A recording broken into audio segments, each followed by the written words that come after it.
Good day, everyone. This is Alvin again from the Philippines, and today we are going to talk about the Latina domination in Miss Universe 2020.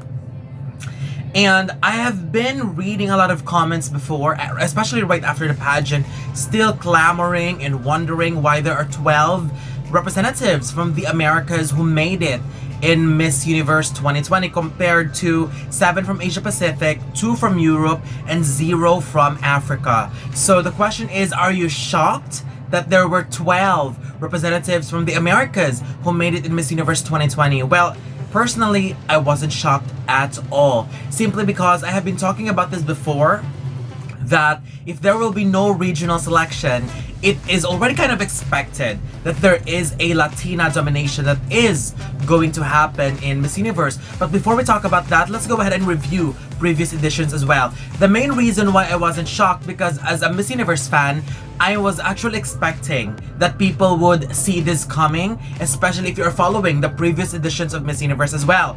Now, Miss Universe 2020, there were 12 representatives from the Americas, but that is only 57% of the top 21, which is kind of low compared to the previous edition as well.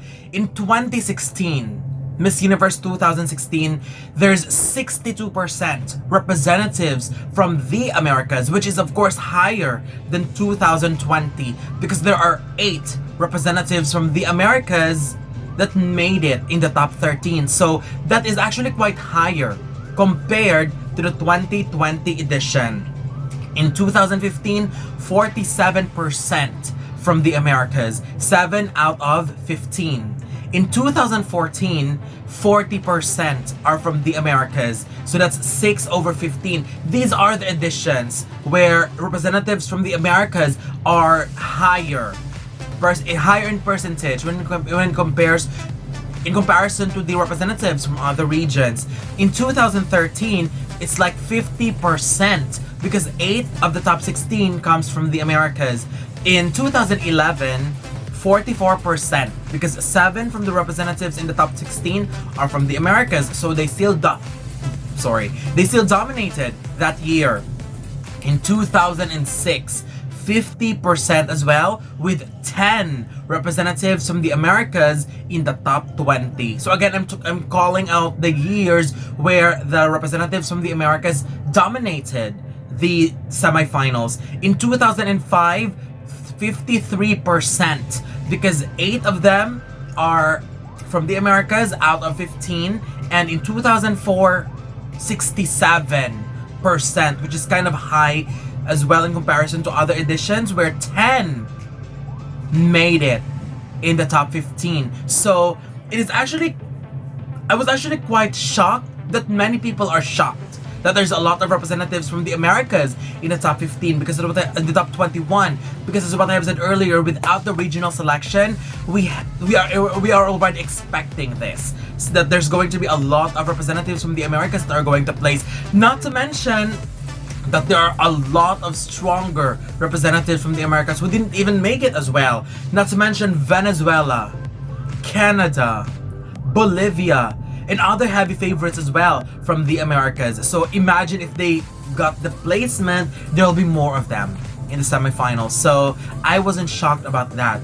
And not to mention as well, based on history, we have seen this before, the Latina domination in the semifinals.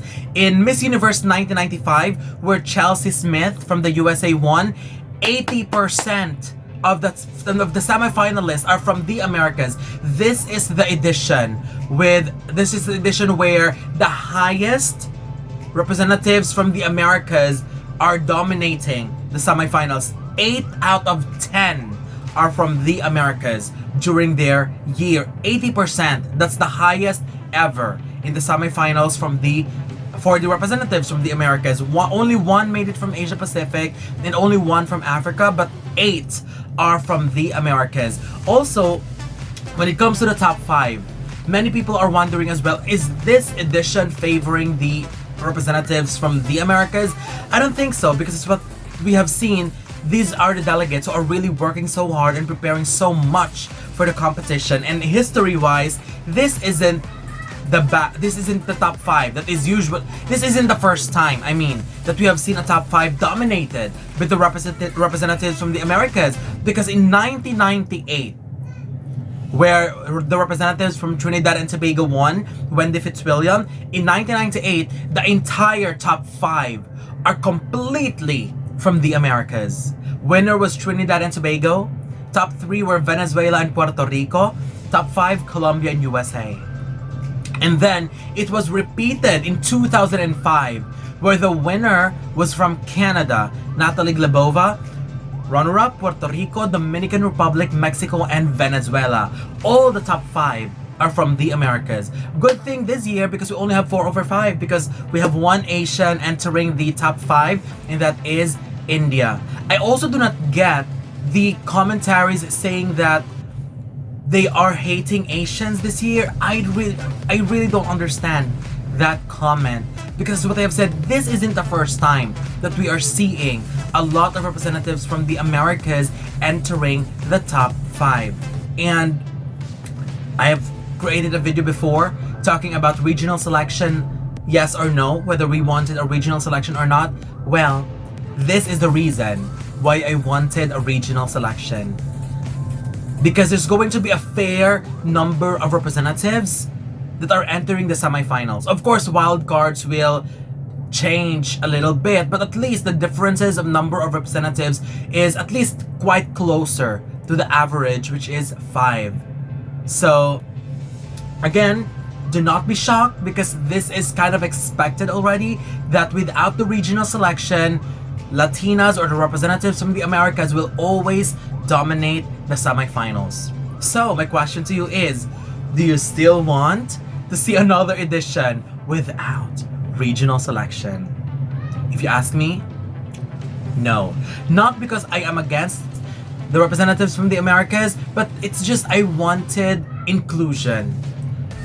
At least close number of representatives from each region, because in that way we'll see more diversity of beauty in the semifinals. So again, I say hopefully 2021 will have the regional selection once again. What do you think?